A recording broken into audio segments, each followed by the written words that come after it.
How nice to see you again, Mr. Dickens. Is it time for another of the Ghost Club stories? As a matter of fact, yes. Follow me. Number 50, Berkeley Square. 4 stories high and branded, "Beware all those who enter." There have been many strange tales of this dreadful domicile. The earliest report of a haunting was said to be the spectre of a small girl who was murdered by a servant. She could be seen at the attic windows, weeping and wringing her little hands in an agony of despair. You're not afraid, are you? Another legend claims the attic is haunted by the spirit of a young woman who purportedly threw herself from the top floor windows to escape her abusive uncle. Her screaming ghost has reportedly been sighted hanging from the window ledge. This residence was briefly owned by a Mr. James Jasper, a choir master and an opium addict.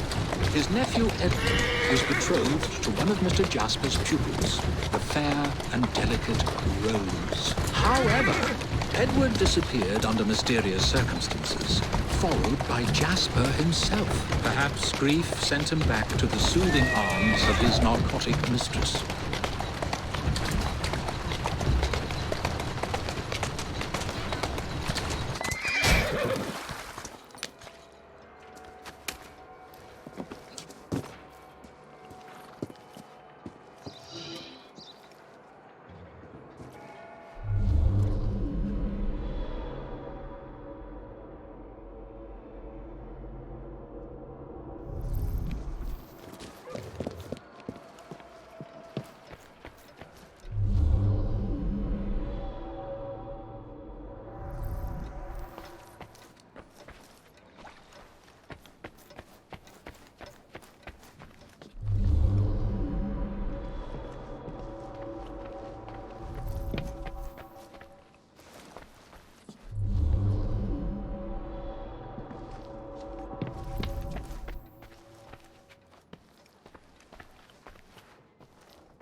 Shall we? Though this house is vacant, some say it comes alive at night with screams of terror, ringing bells, and slamming shutters.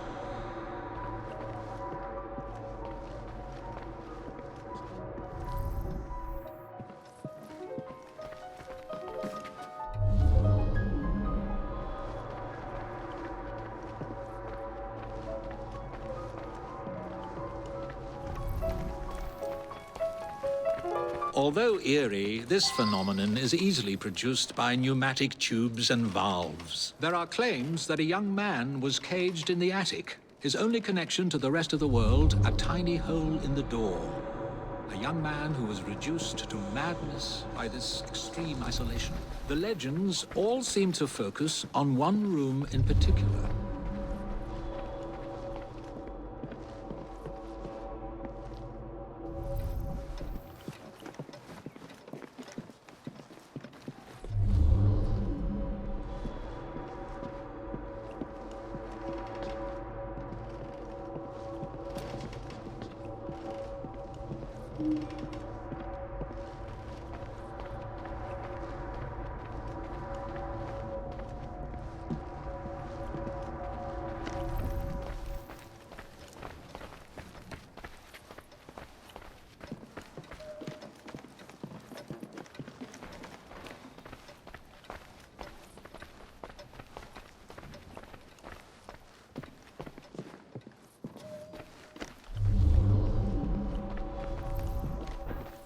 A sudden draft.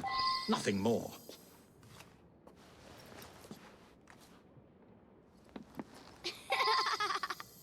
My word, perhaps I shall wait here while you investigate the source of that laughter, which is not at all unsettling.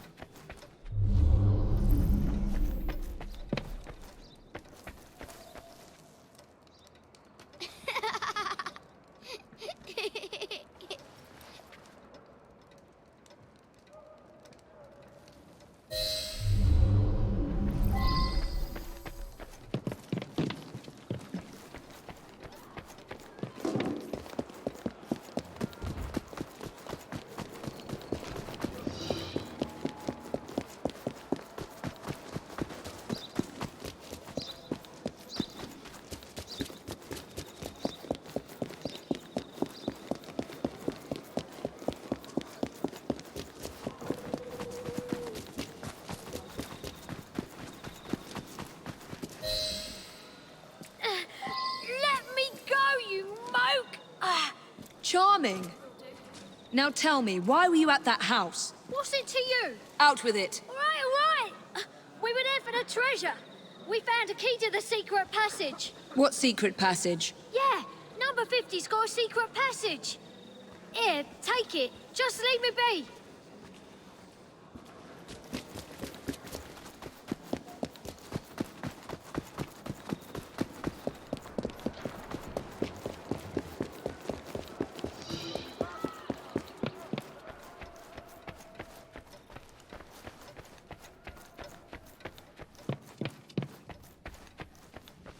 I've found a lock, but I haven't located the key. It's here.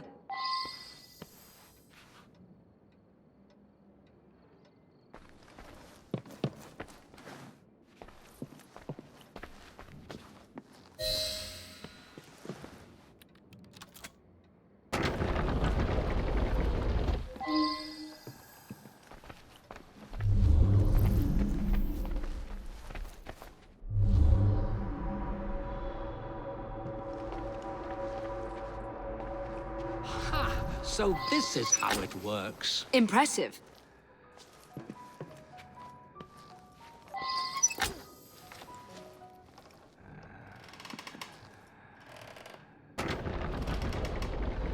Get out of my house! Stand back, Charles. Good Lord. There was no one whose love for Rosa came near to equaling mine. It should have been enough to keep my beloved nephew away. My poor Ned.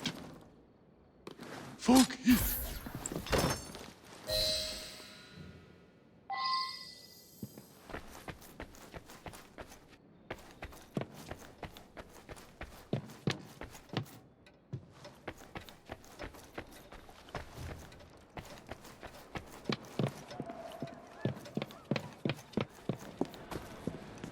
Alas, the myth has been discredited.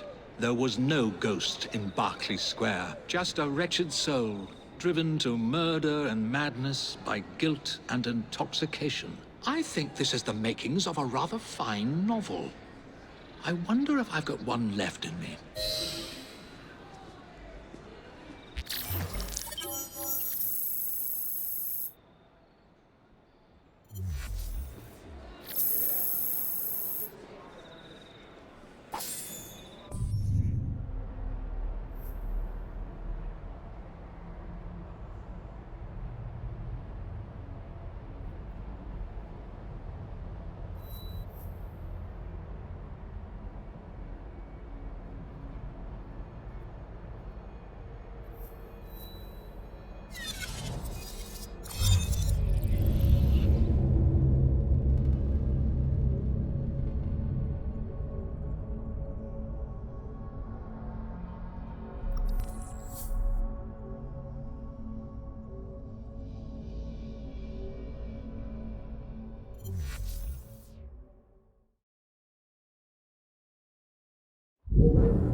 Iris versicolor.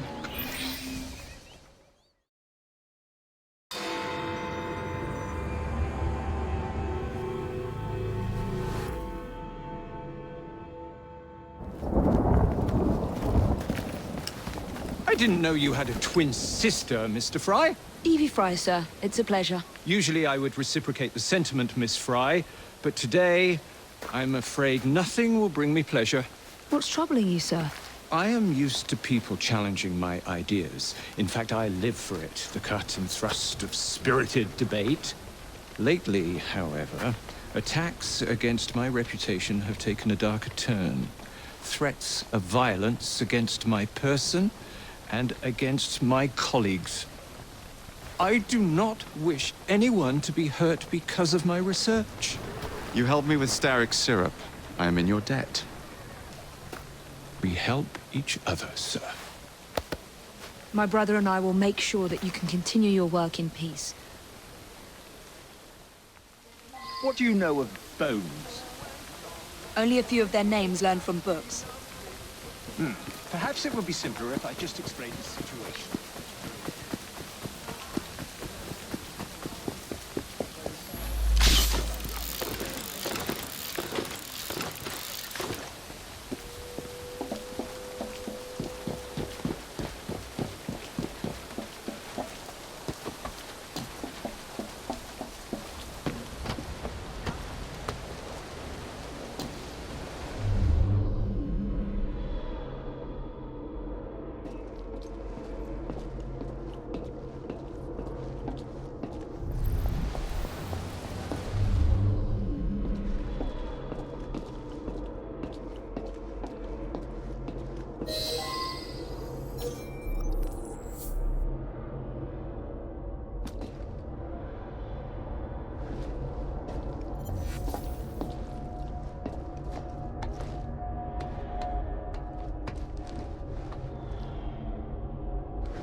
Meaning of this?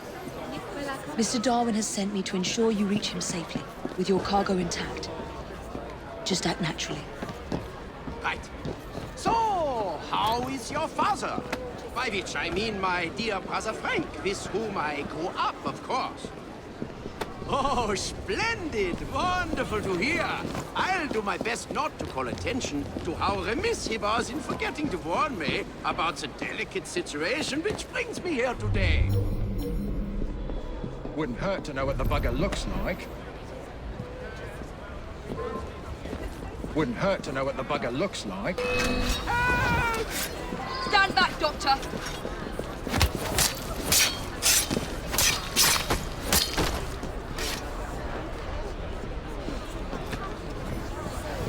I will surely die without your protection.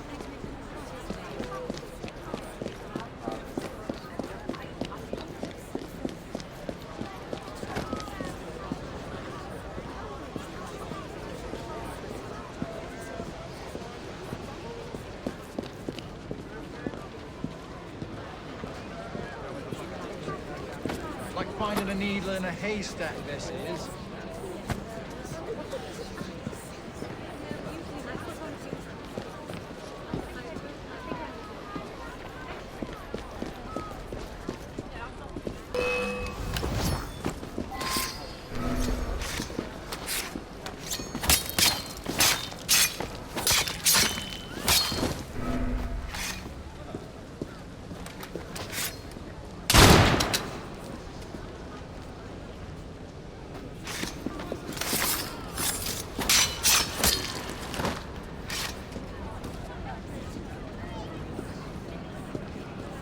I will surely die without your protection. Dr. Schwartz? Never got on the train. Darwin's fate is sealed. Goodbye, assassin. I did so enjoy meeting you.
Do anything you'll regret.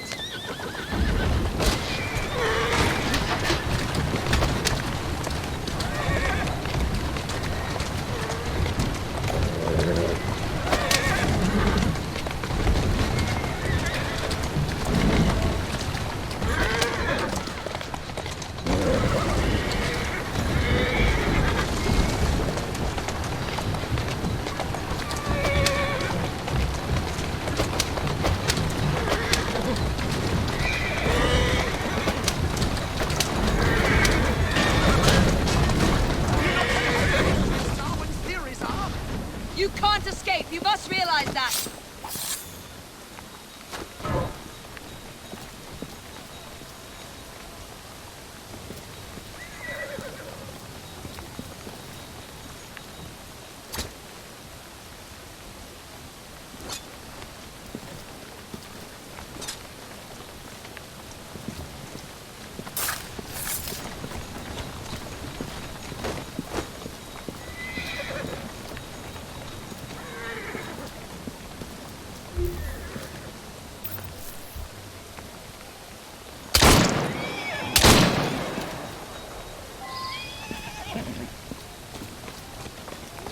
I should deliver this to Mr. Darwin.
At last! My heart hasn't stopped pounding. You have it?